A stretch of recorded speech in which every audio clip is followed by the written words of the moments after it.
Good evening. Welcome to the Planning and Zoning Commission meeting for May 4th, 2023. At this time, I would like to call the meeting to order. Commissioners who are present for this evening's meeting are at City Hall and on Zoom.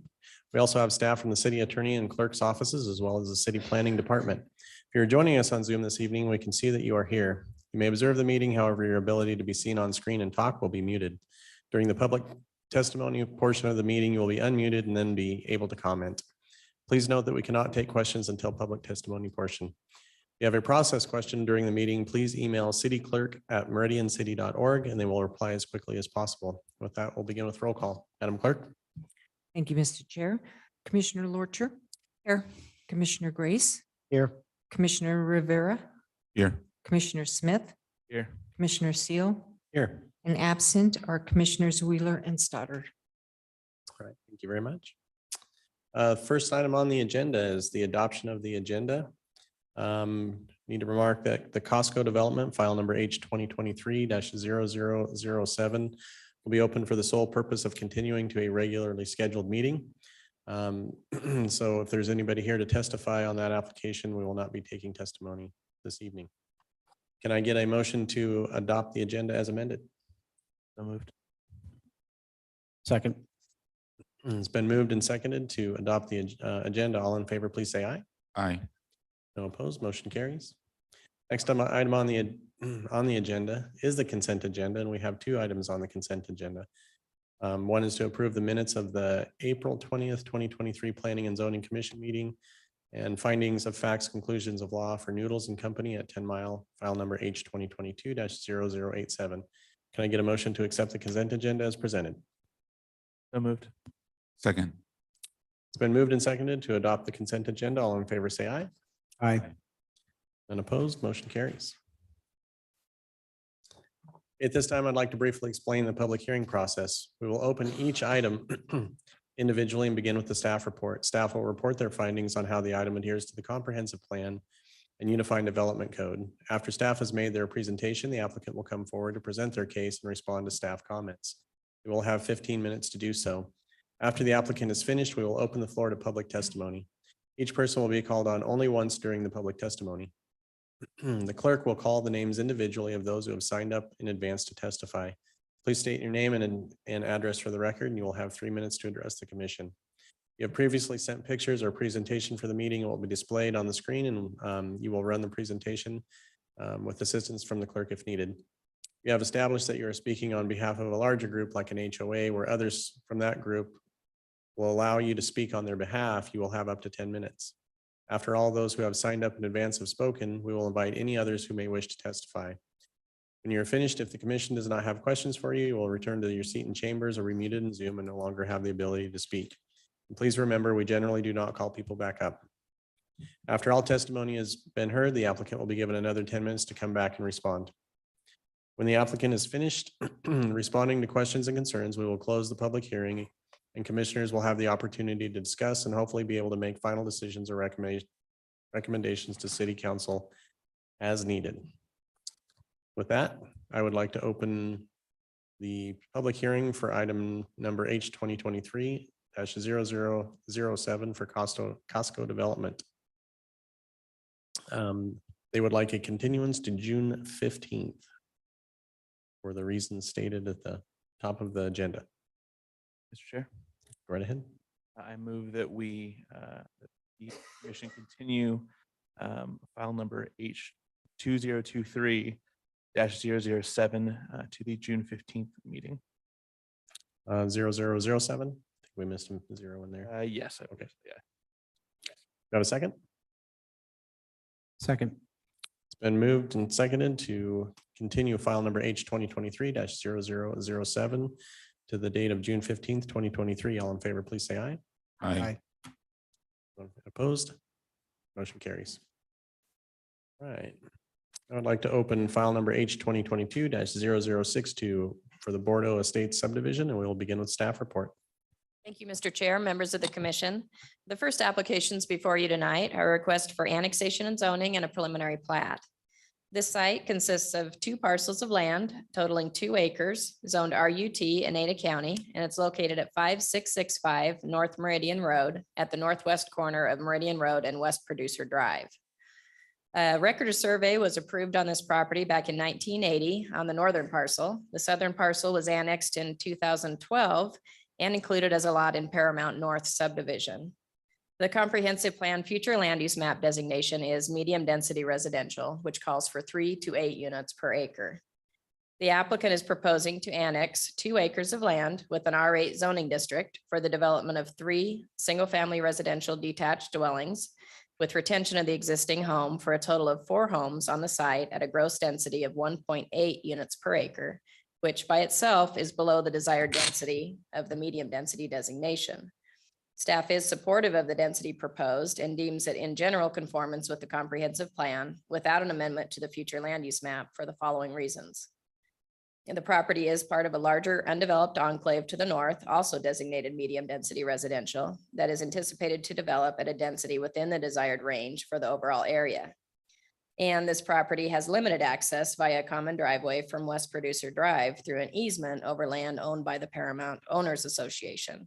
A maximum of 4 homes are allowed to have access through the easement, and the UDC allows a maximum of 4 homes to have access via a common driveway, thus preventing a greater density on this side. A combined preliminary and final plat is proposed consisting of 4 building lots and 1 common lot on 2.22 acres of land in the R8 zoning district. The southern portion of the site is a re-subdivision of Lot 5, Block 49, Paramount Subdivision number 21. Proposed lots range in size from 0.33 to 0.56 acre, with home sizes consisting of 2,500 to 5,558 square feet. The subdivision is proposed to develop in 1 phase. There is an existing home with an attached garage and several outbuildings on this property. The existing home is proposed to remain. The attached garage and other structures are proposed to be removed. A new detached garage will be constructed for the existing home, accessible via the internal common driveway. The existing driveway via Meridian Road will be removed. As mentioned, access is proposed via a common driveway from West Producer Drive, a residential collector street at the southern boundary of the site. A minimum 35-foot wide landscape street buffer with a 10-foot wide multi-use pathway is required along Meridian Road. Because the site is below 5 acres in size, common open space and site amenities are not required. And this is a common driveway exhibit there on the left, and the landscape plan that's proposed is on the right. 1 conceptual building elevation for lots 2, 3, and 5, and 1 conceptual elevation for the remodeled existing home on lot 1 is proposed with a new addition and detached garage and a modern farmhouse design as shown. Building materials consist of hardy or LP board and batten siding mixed with 8-inch lap siding, stone veneer, and natural wood accents, and architectural asphalt shingles with standing seam metal roof accents. Design review is not required for single-family residential detached structures. However, because the rear and or sides of homes facing North Meridian Road and West Producer Drive will be highly visible, those elevations should incorporate articulation through changes in 2 or more of the following: modulation, for example, projections, recesses, step backs, or pop outs, bays, banding, porches, balconies, material types, or other integrated architectural elements to break up monotonous wall planes and roof lines that are visible from the adjacent public streets. There was no written testimony submitted on this application, and staff is recommending approval with a development agreement per the provisions in the staff report. Staff will stand for any questions. Thank you, Sonia. Would the applicant like to come forward?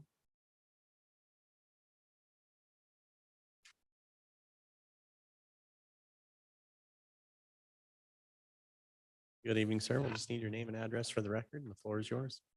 Good evening, Michael Jobs, 2 North Homes, 5120 North Backwater Avenue, Boise, 83714. Thank you, sir. Well, first off, thank you for considering our application, commission members, and just kind of wanted to give a little background on this project. It had constraints because we're surrounded by Paramount on the one side. We had limited access off Meridian Road. So our really crutch to the whole thing was getting approval through Paramount to have access off West Producer. And through negotiations, we were able to secure getting 4 homes for that. So that's how this kind of transpired. Any questions? Does commission have any questions for the applicant or staff at this point? No, none? I'll just ask real quick, do we have anybody signed up to testify? Is Mr. Chair, we do not. anybody in the audience here to testify on this application? With that, I have nothing further to add, and we thank you for your application, and Okay, we will close the public hearing and move on with it. thank you. Thank you, sir. One more time, anybody in the audience, if you want to testify? We don't have anybody online, do we? Okay, I didn't think so. All right. If somebody would like to make a motion to close the public hearing on file number H 2022-0062. Second. It's been moved and seconded to close the public testimony for file number H 2022-0062 for the Bordeaux Estate subdivision. All in favor, say aye. Aye. None opposed. Motion carries. Would like to go first. Mr. Chairman, Go right ahead. I just want to declare to the commission and to the members of the public that I'm actually a board member on the Paramount Owners Association. So I have been kind of privy to some information regarding some of the easements and the negotiations with this applicant. So I think out of just some caution, I'm going to recuse myself from this application, this agenda item, I should say. Thank you, Commissioner Grace. Appreciate that. Mr. Chair, Commissioner Lorcher, go ahead. it seems pretty straightforward. I mean, we appreciate, or I appreciate that seeing lot sizes between 1/3 and a 1/2 acre. It looks like everybody's got enough space in here, but it also is a good infill project as well. Sounds like that the developer worked with the homeowners association to come with an agreement for easements and did everything that he needed to do to be able to fill in the space with what looks like will be some very nice homes. Mr. Smith, I see you reaching. I agree, and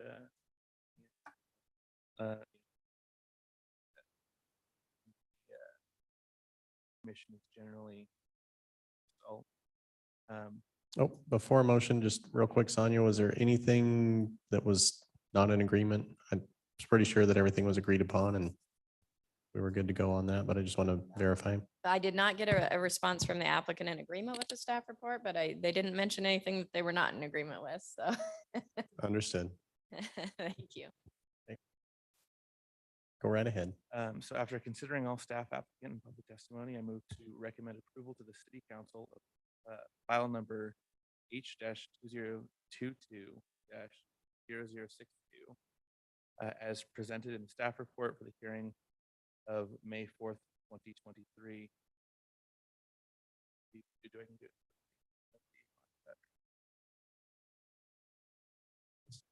Staff report.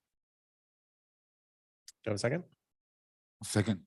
It's been moved and seconded to approve file number H 2022-0062 for Bordeaux Estate subdivision. All in favor, please say aye. Aye. No opposed. Motion carries. Thank you very much.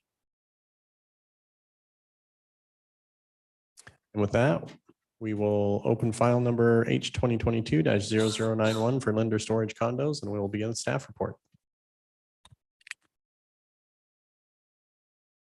Thank you, Mr. Chair, members of the commission. The next applications before you are, actually, there's only one, annexation and zoning. There is a concurrent vacation application, but that will only be heard by the city council. It does not require commission action.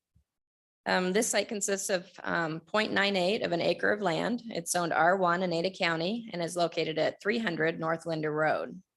This property was previously included in the Heppers Acre subdivision as Lot 4. The comprehensive plan future land use map designation is general industrial. The applicant is proposing to annex the 0.98 acre piece of land with an IL, light industrial zoning district, for the development of a self-service storage facility consisting of 2 structures containing a total of 8 storage units.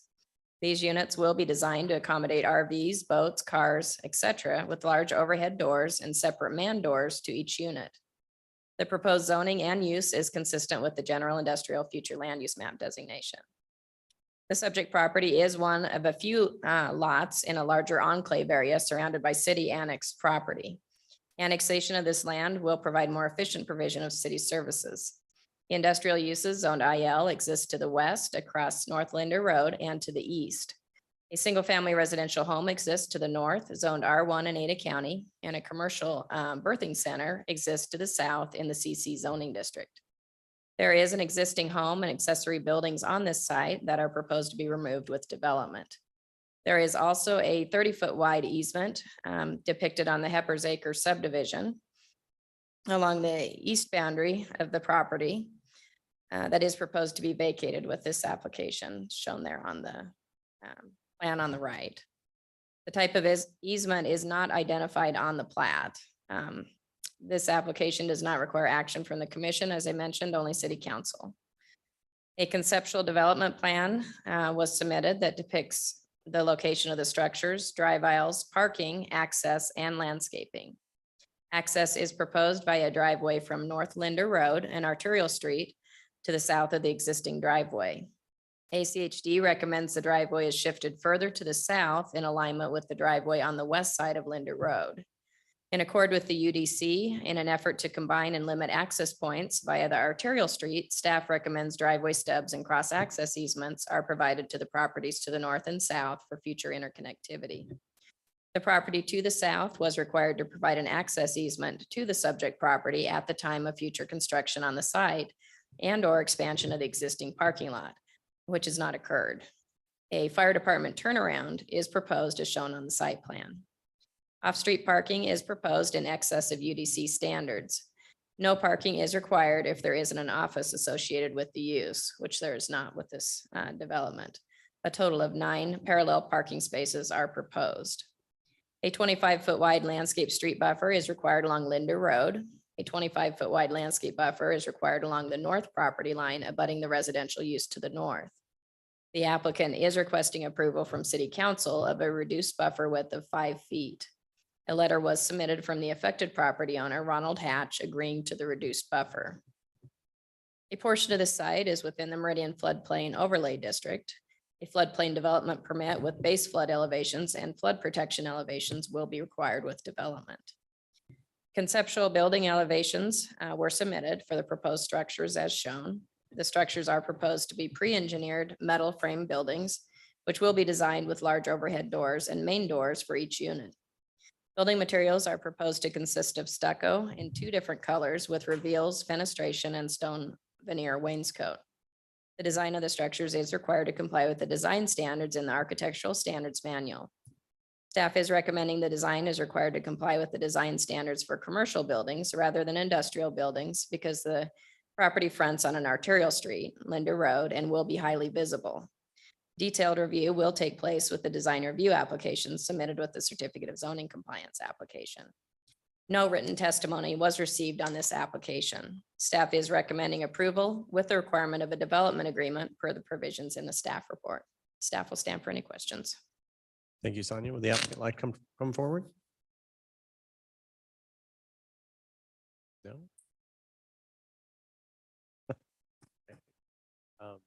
That's the first time that's happened to me, so kind of caught me off guard with that one. Is anybody in the audience would like to testify on the application? I have a Tim O'Donnell signed up to speak. Come right up.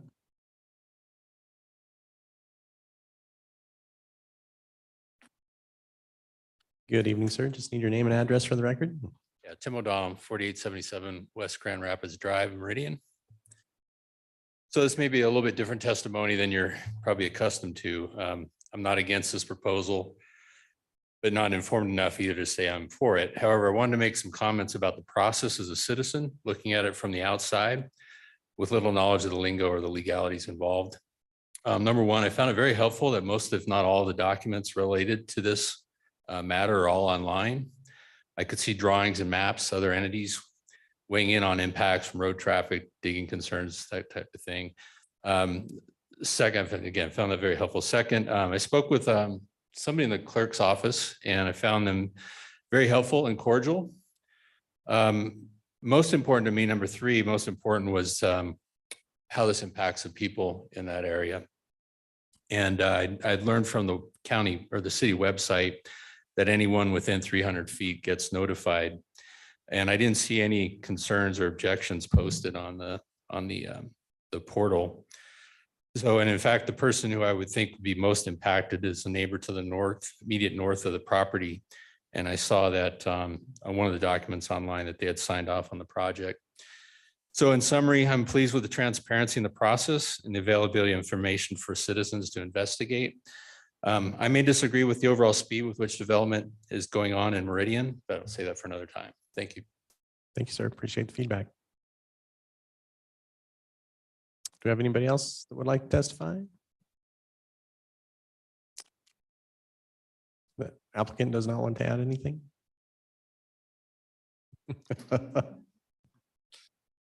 Just give you one more chance before we close it out here. Yep. Julie Miller with EV Studio 7. Julie Miller, EV Studio 725 East 2nd Street in Meridian. One thing that we are still trying to work out is the driveway approach. When we initially met with staff, they preferred it to be at the north side of the property. However, ACHD wants it to align with the driveway on the other side of Linder. So I've contacted ACHD and I'm going to try to negotiate with them to get the approval for the driveway to be in its proposed location. Okay, great. Thank you very much for that. I appreciate it. Thanks. Councilor, sorry, commissioners, do we have any questions for the applicant? Oh, sorry, looks like we got a question. Mr. Chairman, maybe more of a question for staff, if I could. Yep, absolutely. You mentioned that you were going to require that the design standards be in accordance with commercial rather than industrial. Just generally, what's the difference? Chairman, Commissioners, that basically the difference is the buildings have a little higher quality of design on commercial buildings than industrial. There will be some requirements for modulation in the building. They already do show some different textures, some nicer wainscoting and some architectural features on this building. But there's just a higher quality of design on commercial buildings. I'm not sure if the applicants looked at those standards to make sure they don't have any issues with those that. I am aware of those standards, and if they only apply to the elevation facing Linder, I think we will not have any issue achieving those standards. I believe the way it reads, just in response, Mr. Chair, correct me if I'm wrong, Bill, but it's the elevations that are visible from public right of way or public space. Probably going to see a little bit of those. You're going to see a little bit more than just the west end of the building. We can work with you on that. Okay, so maybe Design just standard the exceptions first that are building necessary. on Linder. Maybe we could work that out. I don't see any issues with making that comply with your standards. The applicant has an issue with it. It would be good to bring it up now as as an issue. No, I don't think so. From my previous experience with another design package, as long as we have some modulation in the building, I think we can definitely achieve those standards. Okay, good. Question just for my sanity. Do the design standards or anything about that make it possible for, like, if somebody wanted to run a business out of one of these instead of storage? Let's say a detail shop, no, wouldn't be able to do that. Okay, just want to make sure. Specific use standards prohibit that. Okay. All right. Any other questions? Thank you. No? Thank you very much. Appreciate it. One more time, anybody else want to testify? No? Okay, so with that, I'll take a motion to close the public hearing for file number H 2022-0091 for Linder Storage Condos. So moved. Second. Been moved and seconded to close the public hearing for file number H 2022-0091. All in favor, please say aye. Aye. None opposed. Motion carries. Public hearing is closed. This one looks pretty straightforward to me, so if anybody has anything additional to add or anything along those lines, or I will take a motion. Mr. Chairman, I can provide a motion. Go right ahead. After considering all staff applicant and public testimony, I move to recommend approval to the city council of file number H-2022-0091 is presented in the staff report for the hearing date of May 4th, 2023. Second. It's been moved and seconded to approve file number H 2022-0091 for Linder Storage Condos. All in favor, please say aye. Aye. None opposed, motion carries. Thank you very much.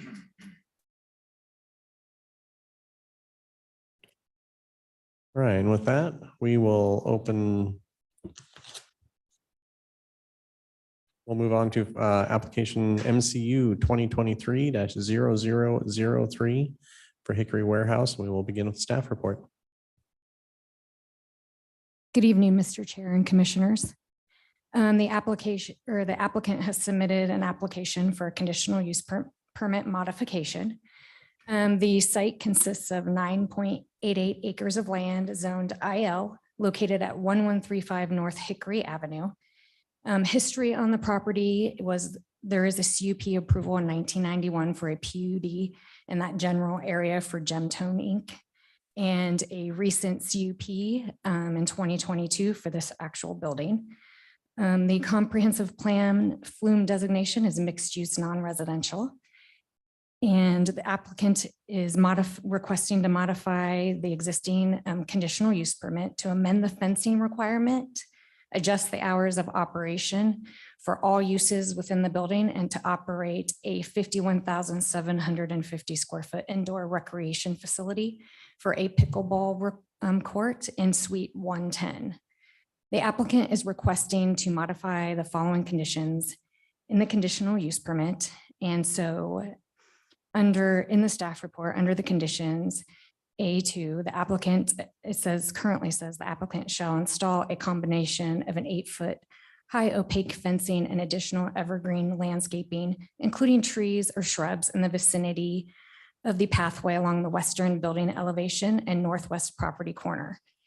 Such screening shall be sufficient to provide visual screening of the equipment and loading bays as viewed from the pathway and adjacent residential. Fencing and landscaping may have breaks and be clustered and grouped to maximize screening efficiency and produce a more natural appearance. The applicant is requesting to modify the CUP by proposing a 6-foot black polymer coated chain link fence and additional evergreen trees and bushes along the northwest property boundary, only between the building and the multifamily residential, and therefore not to obstruct access to the pathway for the residents living in the multifamily residential development. Staff finds that the above mentioned screening shall be sufficient to provide visual screening of the equipment and loading bays as viewed from the pathway and adjacent residential. A detail of the fencing is included in the site plan and was submitted that demonstrates compliance with the UDC. And the next condition that the applicant would like to modify are the hours of operation for industrial uses shall be limited to 7 a.m. to 5 p.m. Hours of operation for indoor recreation facilities shall be limited to 12 p.m. to 10 p.m. Monday through Thursday, and 10 a.m. to 10 p.m. on Sundays, and 10 a.m. to 11 p.m. Fridays and Saturdays. The applicant's narrative states that they would like to modify the planned hours operated with this CUP for all proposed uses within the warehouse building that vary throughout the week but do not exceed 6 a.m. to 12 a.m., 7 days a week. Because of the nature of the proposed use and existing multifamily residential to the west, staff is recommending a condition of approval consistent with these hours of operation. The tenant space for the pickleball court facility will be approximately 51,750 square feet within the warehouse with no exterior modifications proposed to the building. The applicant submitted a site plan showing tenant spaces that includes additional parking stalls that were added to on the west side of the units to the north of Suites 1 and 110. Based on the proposed tenant space for approximately the 51,750 square feet of gross floor area, a minimum of 104 off-street parking spaces are required. As noted throughout the staff report, the building and other site improvements are existing and include the off-street parking for the entire warehouse building. According to the site plan submitted is showing the existing site conditions, a total of 235 parking spaces are provided, which exceed the UDC standards. Based on the 104 parking spaces provided for this use, a minimum of 4 bicycle parking spaces are required to be provided. The applicant is proposing an additional 29 parking spaces to be added to the site to accommodate the proposed pickleball court, and the applicant or staff recommends the applicant submit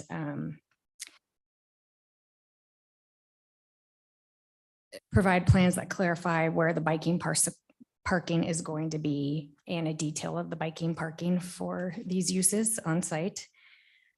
Because of the vast majority of the area proposed for the pickleball courts has a limited capacity of courts in the facility, staff does not have concerns on the number of parking spaces available for the proposed use.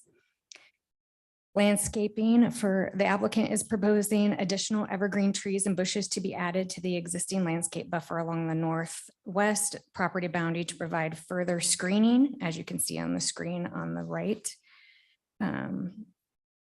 Due to the underground ACHD drainage facility under the pathway, all required landscaping has been proposed and approved with the previous approvals.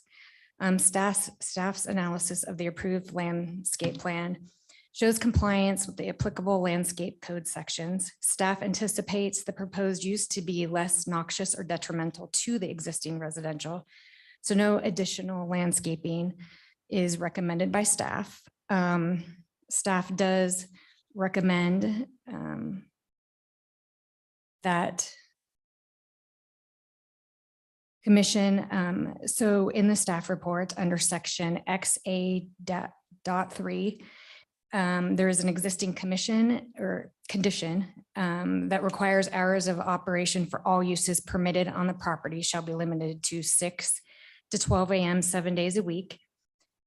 Staff would like commission to also agree with adding the loading area located on the east side of the building shall not operate between the hours of 10 p.m. and 7 a.m. So that would be on the northeast side is where the industrial is proposed for this building. Written testimony is none. Staff recommends approval of the proposed modification to the existing CUP with the conditions listed in the staff report. That concludes staff's presentation, and I stand for any questions. Thank you very much, Stacy. The applicant like to come forward?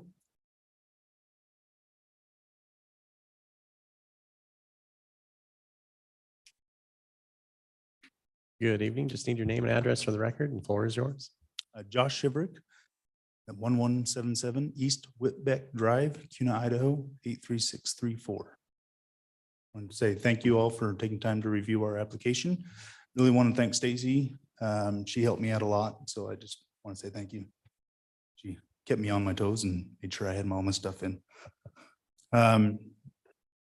We agree with all the staff comments, but would you mind repeating that last section you talked about on the receiving side of the hours operation? Sure, Mr. Chair and Commissioners. So staff just wanted to add to an existing condition in the staff report.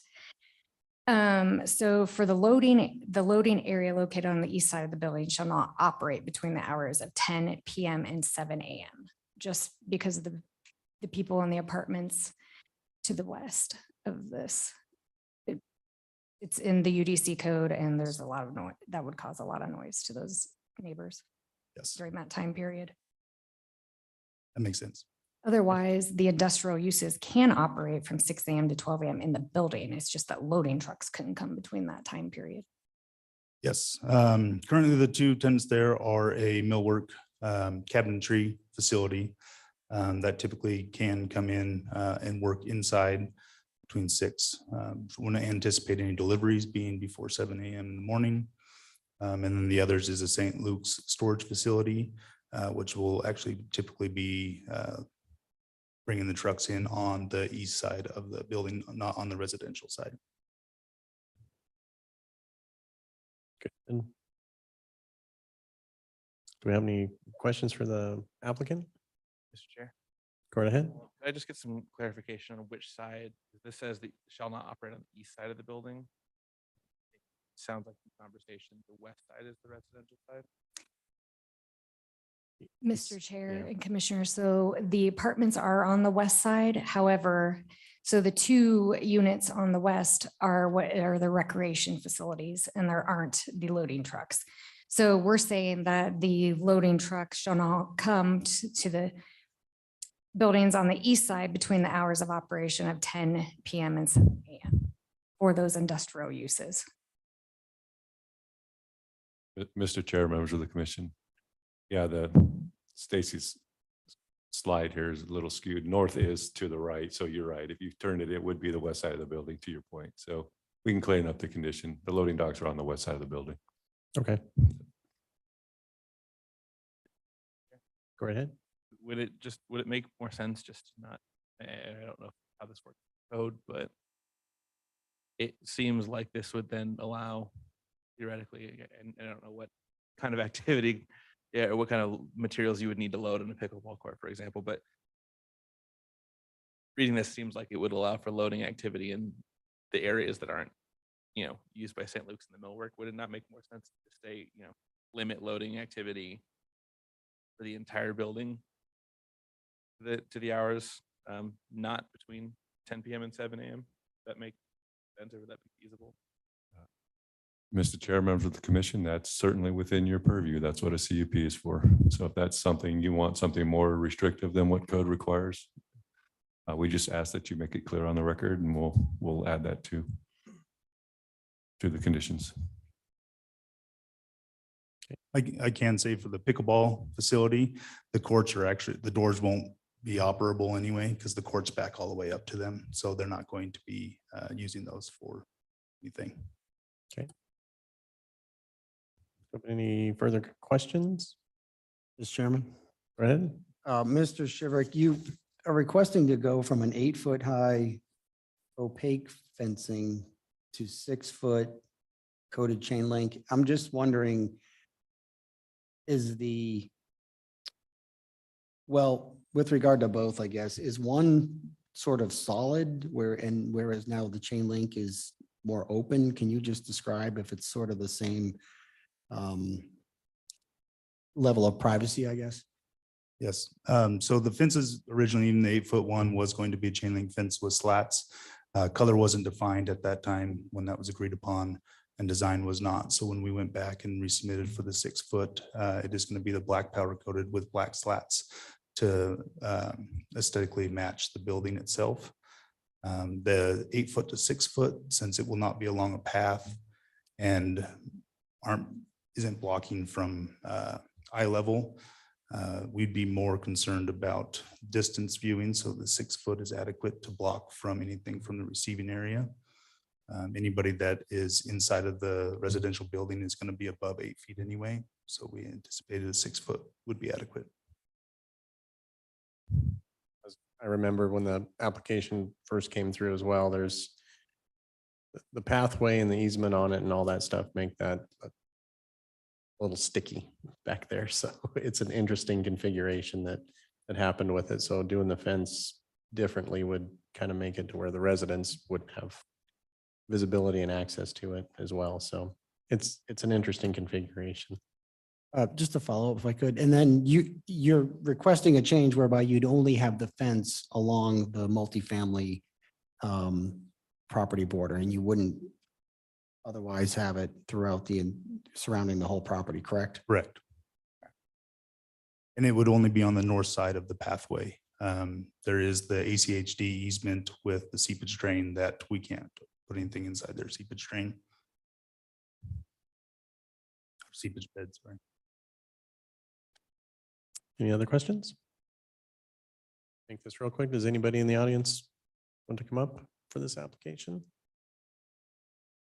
That's a no. Applicant have anything additional to add? No, thank you very much. All right, thank you, sir. Appreciate it. All right.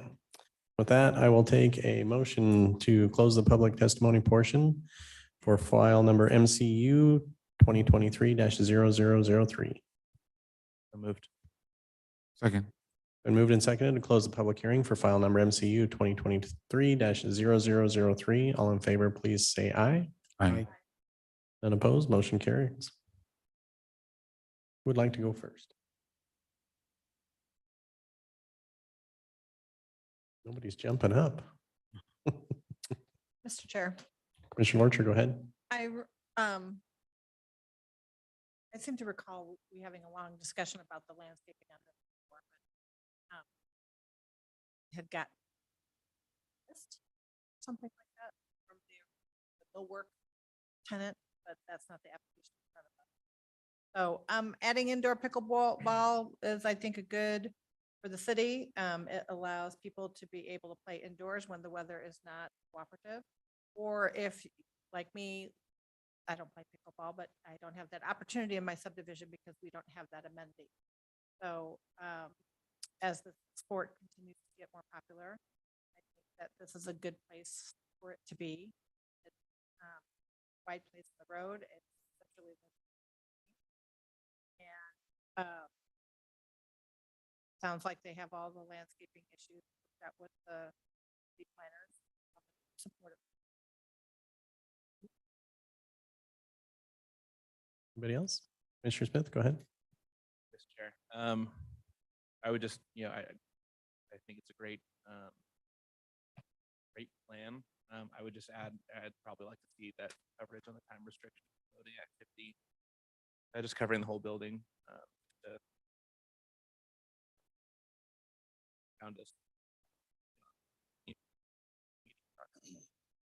And also just kind of on that initial setup or any major changes done to the operation.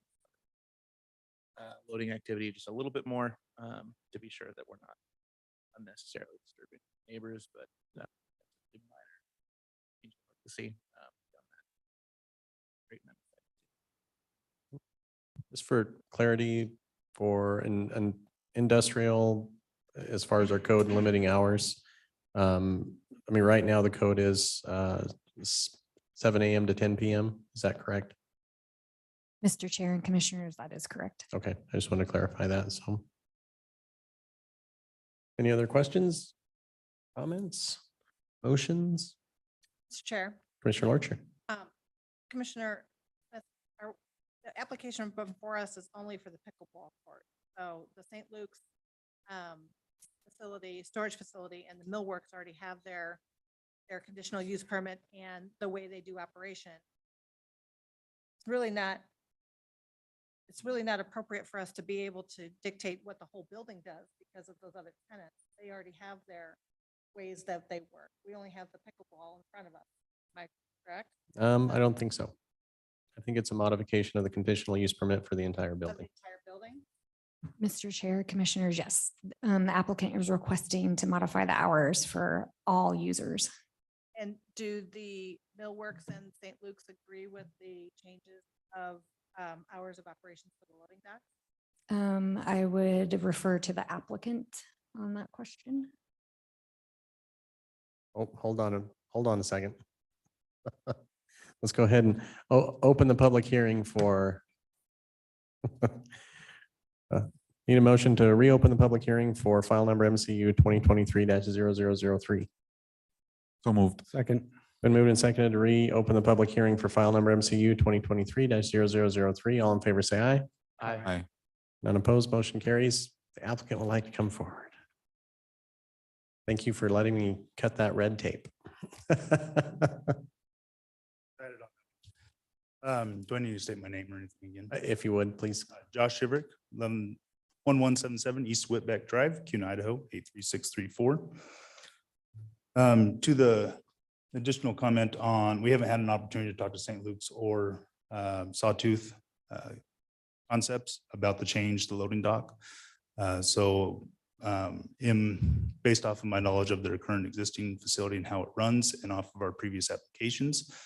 But I'm not aware of any early morning deliveries, but I wouldn't know that for sure until we were able to speak to them. Okay, and you were operating before. There's a large detail of all the hours and they were more restrictive than that, correct? Correct. So, So we were operating on that same, our previous time that we're asking to modify, that was for the full building, yes. okay, Mr. Chair, Commissioners, so the previous, the original CZC limited the industrial uses to 7 AM to 5 PM. So this is actually extending it. okay. But it's not earlier, it's just gonna go a little bit later, so, okay. It's not gonna go beyond my bedtime. I'm a sleeper, so. I do, if that's okay, if I continue, I do just want to say the neighbor that is just to the north of the Hickory building is a truck trailer company. And they are operating at hours earlier than 7 o'clock. And they have much heavier and their trucks run for much longer. And we would be nowhere near that type of capacity or commotion in the morning. Okay, thank you. Thank you. Mr. Smith? Yeah, just What? thank you, Mr. No, there's more questions for staff. I just want to make sure that I'm correct. I want to make sure I didn't accidentally misspeak or something. So to be clear, that the limitation that I would be asking to place on the building would be less restrictive than the older, or I guess current, but more restrictive than what they are asking for, correct? Mr. Chair, Commissioners, so it would be, yes, less restrictive compared to what they originally had, that they had to stop at 5 PM, and less and more restrictive with what they're asking for to go to 12 AM. So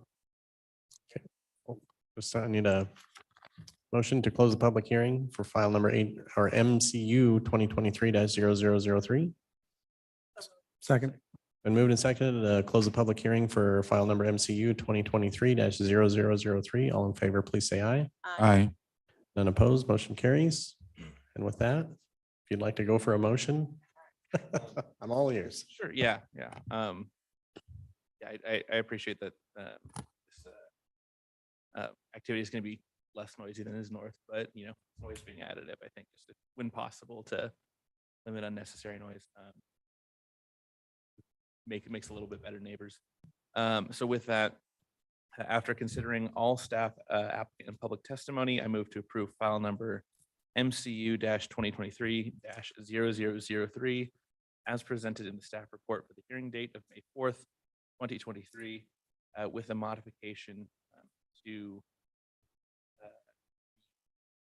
similar to hours of operation for all uses industrial and recreational permitted on the property shall be limited to 6 AM to 12 AM, 7 days a week, but loading activity shall not operate between the hours of 10 PM.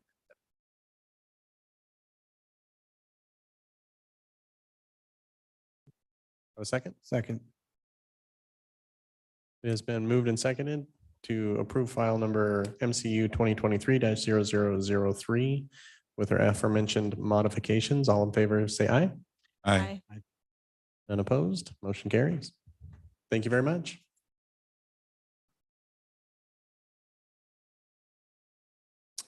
All right.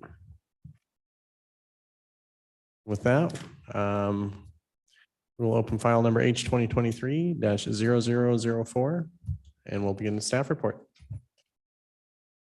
Thank you, Mr. Chair and Commissioners. The applicant has submitted an application for Compass Point subdivision, annexation and zoning, preliminary plat, private streets application, and alternative compliance, which doesn't require commission action. The site consists of 7.69 acres of land currently zoned RUT in 80 County. It's located at 3245 and 3247 South Locust Grove Road. History on the property is there was a previous annexation, a pre-plat, alternative compliance, and a private street for this site that was denied by council. The comprehensive flume designation is medium density residential. The preliminary plat consists of 21 residential building lots and 6 common lots with a proposed R8 zoning district with private streets are proposed for internal access within the development. Alternative compliance is requested to the UDC to allow the proposed private street to connect to Locust Grove and Arterial Street. Proposed lots range in size from 5,000 to 7,529 square feet. The proposed gross density of the subdivision is 2.96 units per acre. There is an existing home and an outbuilding on the subject property, and they are proposed to be removed with the development of this property. The proposed plat and subsequent development are required to comply with the dimensional standards listed in the UDC for the R8 zoning district.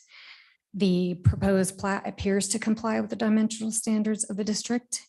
Access for this development is proposed via a gated private street connection to South Locust Grove in the southeast corner of the site, aligning with East Coast Line Street on the east side of Locust Grove Road. All private streets appear to meet UDC dimensional standards for width, number of units, and turnarounds. However, the private street standards prohibit connections to arterial roadways unless approved through alternative compliance. The applicant is requesting alternative compliance due to the triangular shape bordered on two sides of this lot by arterial streets on one side and by the 10 Mile Creek on the other side. There is no opportunity for connectivity to any adjacent site lot, and so ACHD prefers private streets within this development. Consequently, because private streets take less right of way than public streets, and most notably because of the constraints just noted, the applicant agrees with this assessment and has proposed private streets throughout the development. Based on the analysis, the director is supportive of the request for alternative compliance proposed for private streets within this development, taking access from Arterial Street. City code does require that private streets are to be used in either a new or gated development. And so the applicant has proposed to construct a gated entry into the development. The proposed gate looks to meet the setback standard of 50 feet from the ultimate edge of the right of way per the UDC. However, a turnaround should be depicted on the plat prior to the proposed gate to allow for vehicles to turn around without having to back out on Locust Grove Road. Off-street parking is required to be provided in accordance with the UDC standards for single-family dwellings based on the number of bedrooms per unit. Staff will confirm compliance with these standards at the time of building permit submittal for each residence. The proposed street sections of the private streets within the development shown on the submitted preliminary plat cannot accommodate parking on either side of the street. The entirety of the private streets will be required to be labeled as no parking per the Meridian fire recommendations. Each unit will be required to meet the off-street parking standards, and staff encourages the developer of the site to include provisions with their HOA bylaws that prohibit garages being used as storage. This would help alleviate some of the parking issues seen throughout the city, especially in areas where no on-street parking is allowed. The applicant is also showing guest parking along the Compass Lane, totaling 13 parking spaces. Lot 6, Block 3 is proposing 6 guest spaces. Lot 2, Block 2 is proposing 7 guest spaces. Both are within a common lot. However, staff is not qualifying these areas as open space. Sidewalks, 5-foot attached sidewalks are proposed along both sides of the main entrance and on one of the internal private streets. Sidewalks are not required when constructing private streets. There is no existing sidewalk along Victory Road or Locust Grove. Only a portion of the 5-foot sidewalk along the southeast corner of South Locust Grove Road is proposed with this project because both arterial streets are currently under construction to be widened as part of a roundabout project that at this intersection by ACHD. As stated above, or as stated in the staff report, staff recommends the applicant construct a 10-foot wide sidewalk along their entire portion of Locust Grove Road, consistent with the improvements ACHD is constructing. A 25-foot wide street buffer is required adjacent to East Victory and South Locust Grove Roads. Both are designated as arterial streets.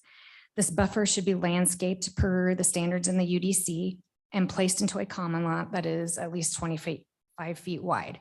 In most cases, the common lot should also contain the detached sidewalk required along all arterial roadways, but in this case, a portion of the sidewalk abutting the site will be built with the ACHD roundabout project. The applicant is constructing the remaining portion of the sidewalk on the a southeast property boundary adjacent to South Locust Grove Road. The landscape plan depicts a 5-foot sidewalk connecting to the 10-foot to be constructed by ACHD. And again, staff does recommend that the applicant depict a 10-foot sidewalk connecting to ACHD's sidewalk along South Locust Grove Road. But it also looks like this, by doing so, that the 10-foot sidewalk could diminish the 25-foot landscape buffer. Staff suggests that the applicant detach the 10-foot sidewalk, meandering it between the required landscape buffer and modifying the private street layout to meet the landscape buffer requirements 15 days prior to city council hearing. Common open space and amenities, a minimum of 15% or 1.06 acres based on the 7.08 acres qualified open space is required to be provided within this development per the UDC standards. An open space exhibit was submitted that depicts 2.22 acres of common open space for the development, with 1.06 acres of this as qualified. The minimum amount of open space required, again, is 1.06 acres, so approximately 46,174 square feet. There are 4 main open space areas proposed within Compass Point. The centralized open space includes a sitting area and pickleball court. A pocket park near the entrance will have a gazebo with a picnic area, plaza, and sitting area. A dog park with sitting area and wrought iron fencing, and a linear open space along the northern boundary next to the 10-Mile Creek. The open space for this development is vastly made up of the 10-Mile Creek, which is 2.12 acres, and the arterial street buffers. All of this area is qualifying, but the 10-Mile Creek will be left open and natural and will be a buffer and more of a visual amenity rather than a usable open space for the development. Due to the peculiar shape of the lot, staff finds the proposed open space meets the UDC requirements. However, staff recommends the applicant submit a revised open space exhibit due to the modifications noted above about the vehicle turnaround and realigning the road to accommodate the 25-foot landscape buffer 15 days prior to the city council hearing.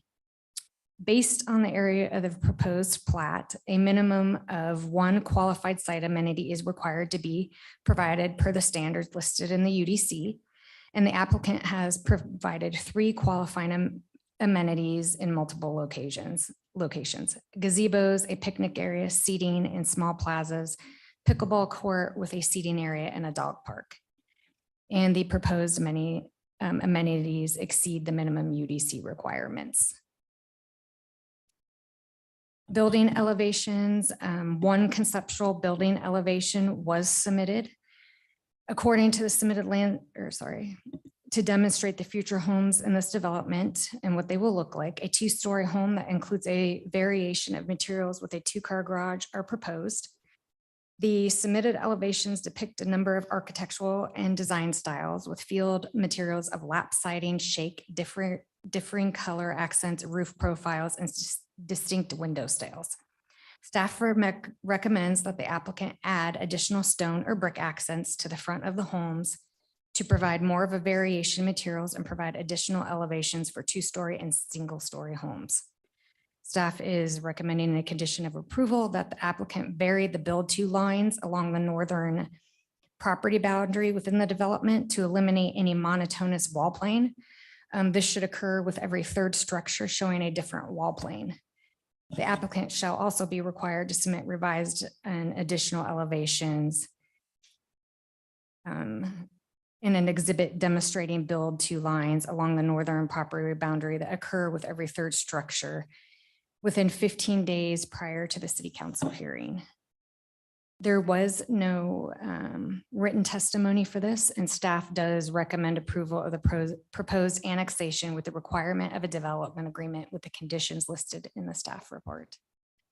And this concludes the presentation, and staff stands for any questions you have. Thank you, Stacy. Would the applicant like to come forward?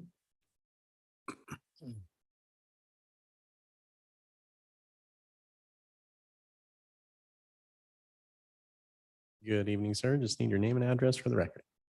The record, my name's Steve Arnold. I'm with 18 Land Consultants, 1785 Whisper Cove Avenue, Boise 83709.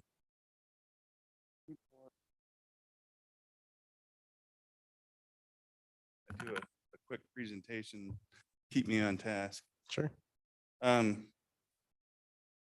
Give you an idea, this has been before you. This will be the third time. So we're hoping three's the charm. We first met with the Planning and Zoning Commission, I believe, early 2020. And then the P and Z, we had quite a bit more units. We had about 60 townhome units. The commission at that time thought that was too dense. So we forwarded to the council with a recommendation for denial. When we went to council, we asked for a recommendation to come back to the planning and Zoning commission so that we could work through some of the concerns the commission had.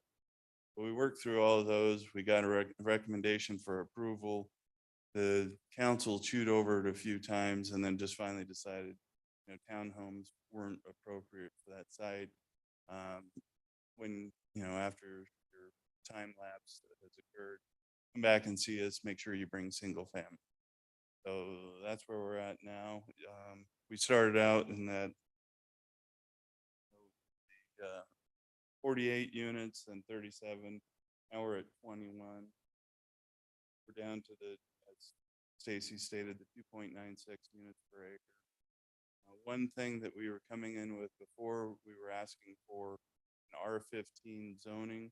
Wasn't for the density, but it was so that we could have setbacks on the smaller lots. Right now, we're not asking for the R15, but straight R8. We can comply with all those setbacks. We also, at the same time, had a PUD application requesting a bunch of variances from standards and setbacks. And right now, like I said, we're just a straight R8 with a preliminary plat. As Stacy stated earlier, we've got quite a bit of open space, 3 pocket parks. We've read through all the conditions of approval or recommendations by staff. We've agreed to basically provide them the additional 10-foot sidewalk on Locust Grove and on Victory, the turnaround, which I don't know how I lost that. We used to have a turnaround, the old drawings that was right before the gate. So that's an easy add. And the encroachment that, and I'll show you in the next slide, but there's only an area that's about 3 feet wide that we encroach within that 25-foot common lot. So there's ways that I can easily shift our private road around so that we can maintain 25-foot unobstructed to the common. We're currently working with the city. We've got a sewer design into the city so that we're hopefully getting our sewer taps prior to ACHD paving the road. We think we'll be able to get that this year easily within time. Again, we'll have CCNRs that will dictate what goes on with all the landscaping and buildings. One thing that we have worked with since our last submittal was the Valley Regional Transit Authorities. We're working on a bus stop location, and it's labeled on your preliminary plat, but we've got a bus stop location out on Locust Grove that we've coordinated with them. Another interesting area, or not interesting, but at one point we were proposing a pathway along the 10-mile creek. Because of all the headaches that we were having with the irrigation district, we are completely staying out of their easement. So the plan is we'll put a 4-foot wrought iron fence back there, 4 foot along certain areas within the sub. Then we'll have 6-foot wrought iron perimeter along Locust Grove and on Victory. And then internal, some privacy type fencing. One thing also to be noted is in preparation for the construction, it was probably about a year ago. There's nothing on the site. We've cleared all the buildings, all the trees, everything. So an ACHD actually bought an extra easement for storing equipment on the site while they're doing construction. Show you real quick. This was what was originally submitted. It was in that 60+ range, a little bit more busy. One thing I didn't touch on was the parking. I apologize. Parking will, each of these buildings will have a 2-car garage. And then in front of the garage, we have the 20-foot parking stall. So each building will meet its minimum. So the extra parking that we're providing along the private road, that's strictly guest. That's above and beyond what is required for just the subdivision as it stands. So the pinch point, it's the, looks like the second curve as you come in. You can see where we pinch a little bit along Victory Road.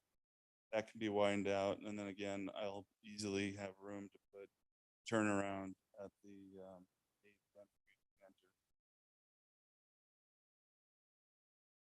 here was one of the fence or one of the profiles of the buildings. That's kind of your traditional. If I can get the votes, externally, I kind of like the modern look that we've done in other areas. So here's another look that we can do. So I won't keep you, but in conclusion, you know, we comply again with the comp plan. I think now we're even in more compliance. We've taken in all the neighborhood concerns.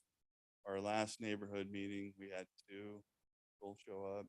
It was virtual, but it didn't seem to have any major concerns. And actually it was pretty welcome that we went to the single family version. We believe we've addressed all the council concerns in this site plan. Fully anticipate that they'll recommend approval once we get there. Again, we're going to be the builder for the site, so we're committed there for the long haul. Finally got the intersection done. This is truly infill now. Sewer and water is all around us, and other city services. It makes really good sense to annex this property at this time. With that said, I'll stand for any questions. Thanks, sir. First question I have is, can you show us where the gate and the turnaround will be?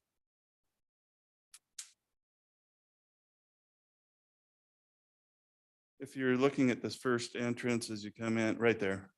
Okay. And the turnaround, it looks like there's a gazebo area and everything there. Is that going to impact that?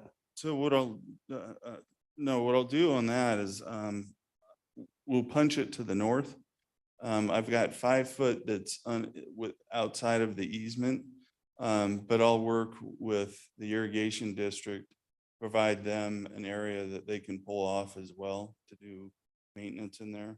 If not, then yeah, I'll have to move the gazebo and scrunch it, and then I do it on that east side of the road. Okay. But, previous drawings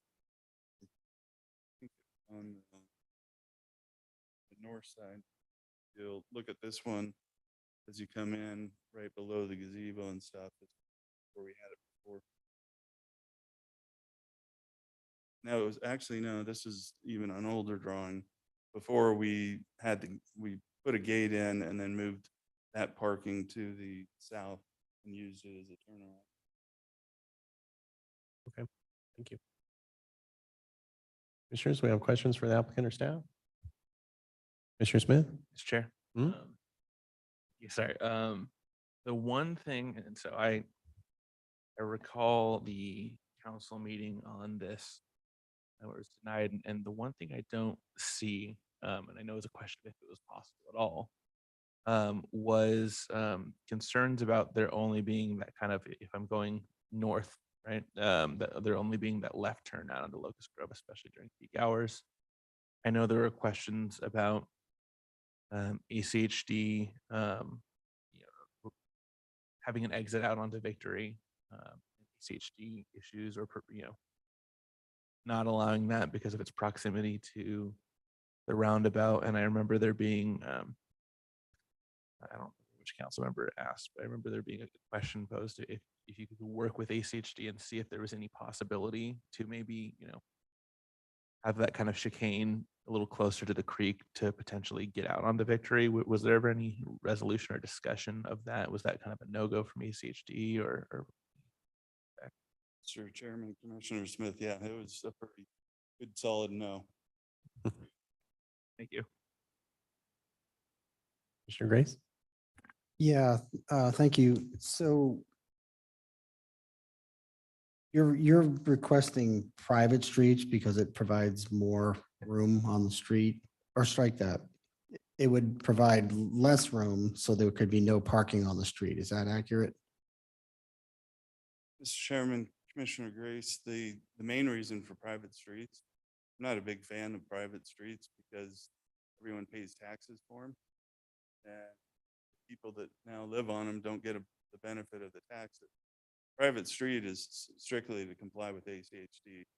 ACHD, when they seen this, roads basically don't connect to anything else. So I think their attempt is to not accept any additional roads that don't provide public benefit. I think what they're seeing here is this provides a certain private property a benefit, not public. So I'll just tell you, my concern is that you're gonna have the HOA tell the homeowners that they can't put anything in the garage except for vehicles, and that's not gonna be easily enforced. And I don't know that they're required to maintain a requirement like that. So I wonder if they could reverse it at some point. And I guess where I'm going with it is if they can't park on the street, and invariably they're not going to be able to park in their garage because, let's face it, we all see that from neighbors and whatnot. I'm just concerned about the parking, whether you think you have enough parking. But and particularly when people come through with trailers and RVs and things like that. Mr. Chairman, Commissioner Grace, the CC&Rs, I mean, we're not going to allow trailers and things to be parked there. That's fairly easy to enforce. I've not been on any committee that has enforced garage as storage. I'm hearing more and more about it, and I've not seen it actually. But even if they use their garage as storage units, we still have the parking in front of the garage that meets the city's parking. And then we also have the additional of the off-street parking on the site. I've never seen that application. I'd like to try it. And that's something, if that's a condition, we'd certainly agree to the condition. No, and I know you're limited, and I understand the configuration of this piece of property. I'm just here to tell you, it's not that easy. People have teenagers, and there's more than 2 cars, and it's people's garages are full, and it sounds like we're being asked, correct me if I'm wrong, but to approve a private street and not the alternative compliance necessarily. That goes to council, but so if we're being asked to do that, these are things I'm just considering. So I appreciate your response. Mr. Chairman, if I could follow Go up. right ahead. The alternative compliance, as I understand it, it's not for parking per se, it's to connect a private street. There can answer it better than me. Mr. Chair, members of the commission, just for your clarification, private streets are approved by the director as well. So the director has approved, staff has approved the private streets and also the alternative compliance for it to connect to Locust Grove. Okay. The applicant's just, based on his previous experience with this, he's adding the parking based on previous feedback that he received a few years back. Yep, I was here for all that, so it's quite something for sure. So Do we have any other questions for the applicant, for staff? Madam Clerk, nobody signed No, up. Mr. Chair, there is not. Anybody in the audience wants to come up and testify? Maybe? Going once, going twice? No? Okay. Anything further to add? Right. Thank you very much, sir. Appreciate your time and your application. And with that, I will take a motion to close the public hearing for file number H 2023-0004 for Compass Point subdivision. So moved. Been moved and seconded to close the public hearing for file number H 2023-0004. All in favor, please say aye. Aye. All right, I'll just jump in first on this one. I remember this one coming through the different iterations and the history that's been explained. So, yeah, and I mean, and a lot of it has been to, reduce the number of dwellings there down to something that fits that corner a little bit better. Mainly because, it's a very limited spot as far as access. So, it's tough to have more dwellings on there than it can potentially handle. So, and even with this, I mean, there's going to be some issues with people, going right out here and coming down and having to turn around somewhere else and things like that. So, it does look a lot better with the roundabout now that it's completed in there. Before it was just kind of conceptual. Now we kind of know where that's going to go. Good to see the 10-foot sidewalks going to continue on. As well. So the parking is a concern for sure. And the private street part of it, I agree with what the applicant said. Honestly, I'd almost rather see this not be a private street. Just because I think there's going to be some issues with trying to maintain it over time with the community of folks that live in there. So, but I understand why I kind of understand why ACHD wants it to be a private street. So we're, the city's a little bit at their mercy to do that portion of it. But anyway, as far as the application itself, I like this a whole lot better than the previous applications that come in because again, it reduces the number of dwellings that's there. The parking is a little bit more evenly distributed, which I also like. And then the circulation, I think, is going to be adequate for it as well. The only thing that I have some reservations on here is just the amount of changes that are going to happen. To me, it's almost kind of like the application's not complete yet.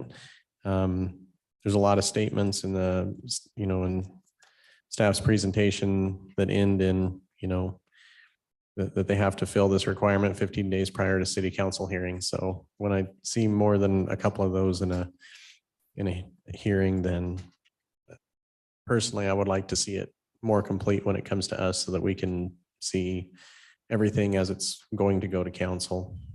But that's just my preference. So anybody else has anything to add? Feel free.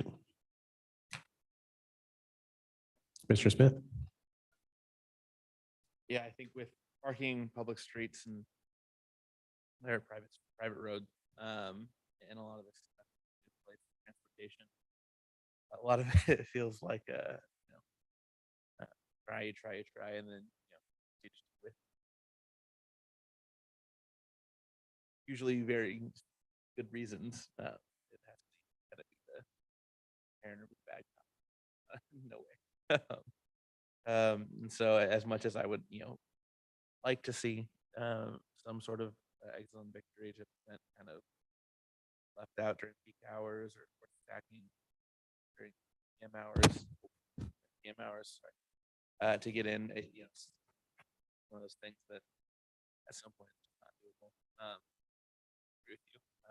I would like to see more of that, like those buried elevations, things like that. Look,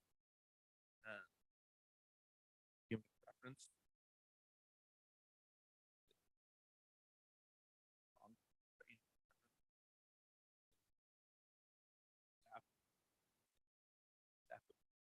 The applicant report to clear, but around the parking, around that stuff is kind of as good as it's gonna get with the strangeness of the site. Appreciate the developer to it. Third time's the charm. Hopefully, I agree. Anybody else? Comments, questions? Commissioner Grace? Mr. Chair, yeah, I was struck too by the staff report and it guess it's the way you characterize it was as good as I could, and is that you wondered if it was complete. I do seriously question the turnaround, where that's gonna go, how that's gonna fit in. The parking, I still think it's gonna be an issue, but I understand it's probably a lot better than what it was, and what you maybe have seen or others have seen in years past. That's great. But I don't know. There's a lot going on here. So I would leave it at that. More feedback? A motion? Anything along those lines?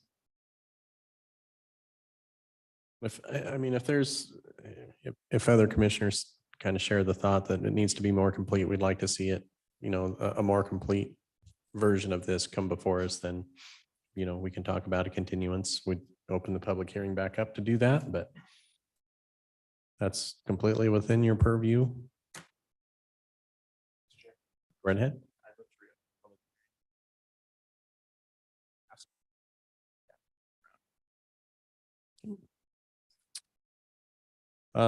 So can I get a motion to reopen the public hearing for file number H 2023-0004? Second. And moved and seconded to reopen the public hearing for file number H 2023-0004. All in favor, say aye. Aye. Unopposed? The applicant would like to come back forward.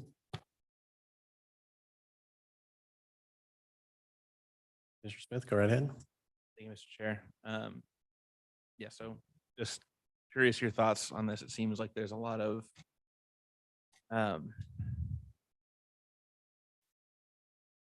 desire to see a version of this that that is across the goal line.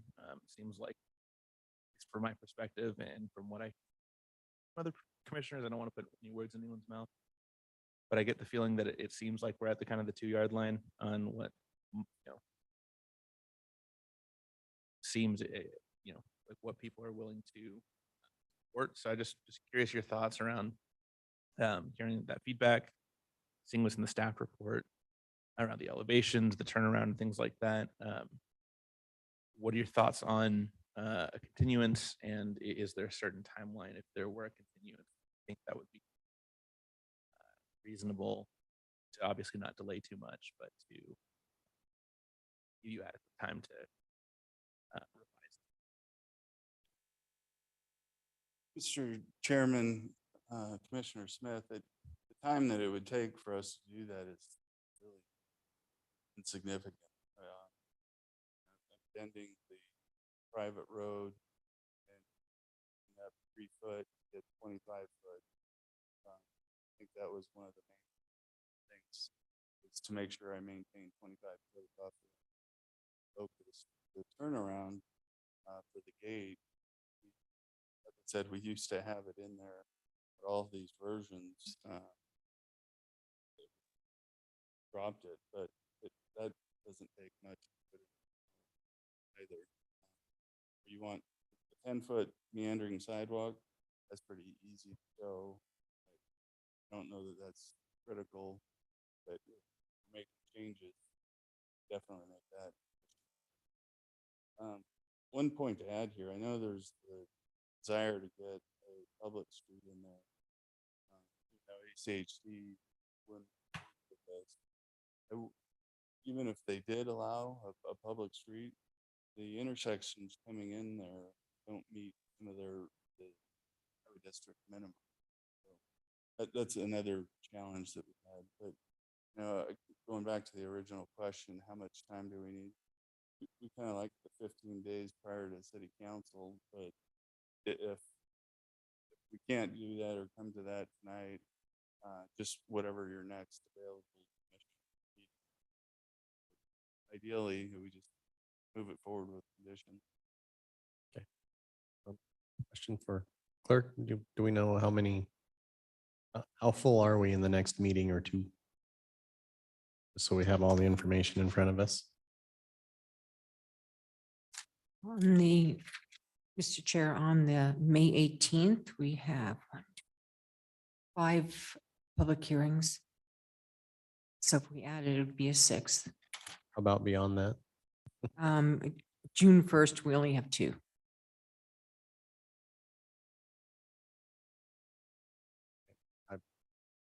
I would hate to add a 6th to a 5th on already crowded agendas. So usually we don't get through 4 this quickly, to be honest. So, Just as long as we're first, I'm fine. okay.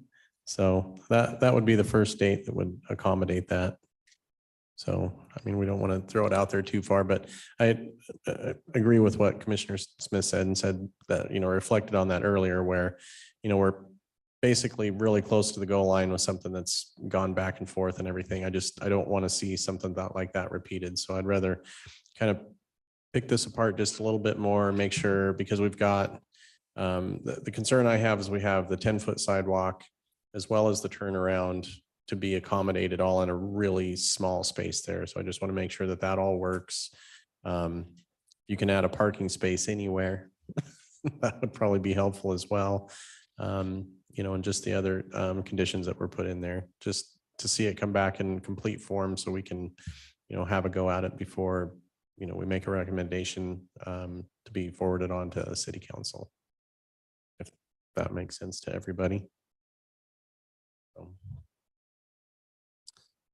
if you're in agreement that would be something that you would be willing to work towards, and that is likely the course that we will take, but you have anything further to add on that, sir? Or? We can definitely work with that. Okay. We're looking at the first. June 1st. Yes, sir. Okay. We gotta be the first on the agenda. Bill's shaking his head, so he's Yes, we got will his thumb try. on that. So absolutely. Well, we won't put you at the end of the night. Great. All right. Thank you very much. I appreciate that. Mhm. And with that, if there's no other questions, Kurt, you had something? Oh, okay. Just want to make sure you keep me in line. Well, I wasn't sure where you're going to, but we'll need a motion to continue the hearing. So with that, yes, we'll need a motion to continue the hearing instead of closing the public hearing like I was going to do. Moved. Is that- Oh, I was gonna say, need a motion to continue file number H 2023-0004 for Compass Point subdivision to the date of June 1st, 2023. So moved. Apologies. Second. It's been moved and seconded to continue file number H 2023-0004 to the date of June 1st, 2023. All in favor, please say aye. Aye. None opposed, motion carries.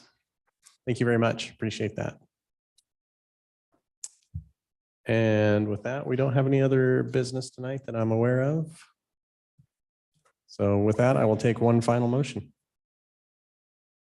Mr. Chairman, I move to adjourn. Do I have a second? It's been moved to adjourn. All in favor, say aye. Aye. Aye. We are adjourned. Thank you.